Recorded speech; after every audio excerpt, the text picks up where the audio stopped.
সস্ত্রীক দিলীপ ঘোষ দীঘা সফর শেষ করে পূর্ব মেদিনীপুরের কোলাঘাটের বড়দাবাড় এলাকায় বিজেপির কর্মীর বাড়িতে দুপুরের আহার খাওয়ার জন্য এসেছিলেন।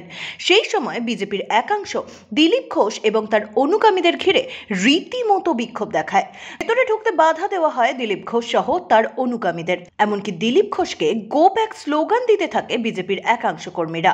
2019 সালে প্রথম যখন মেছেদাতে আসে আমি 60,000 টাকা তুলে দিয়েছিলাম এই প্রোগ্রাম হওয়ার জন্য, এই দিলীপ দার জন্য আমরা রক্ত দিয়েছি। কালকে দিলীপ দা যে ব্যবহার করেছে আমাদের কর্মীরা সবাই দুঃখিত। আমরা এই দিলীপ দার প্রতি আমাদের কাল পর্যন্ত শ্রদ্ধা, ভক্তি, সম্মান সব ছিল, কিন্তু কালকের পর সব ধুয়ে মুছে একাকার হয়ে গেছে। আমরা দিলীপ ঘোষকে আমাদের লিডার মানি না।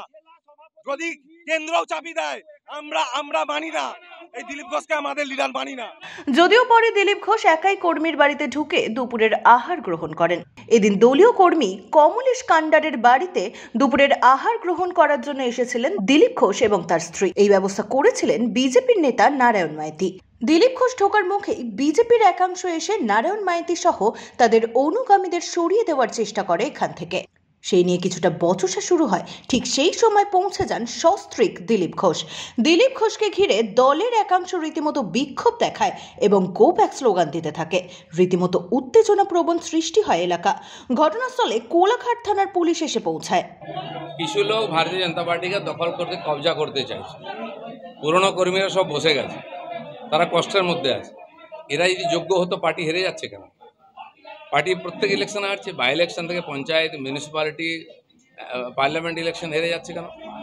যাদের কোনো ক্রেডিবিলিটি নেই, সমাজে পরিচিতি নেই, তারা পার্টিকে কবজা করতে চাইছে। পার্টির মধ্যে যে কর্মীরা পুরনোরা আছেন তারা আজকে সাইডে চলে গেছেন।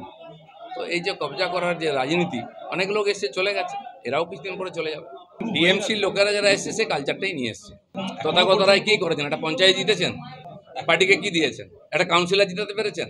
হঠাৎ বিজেপি যারা, তারা হঠাৎ এসছে হঠাৎ যাবে, বিজেপির কিছু যায় আসে না।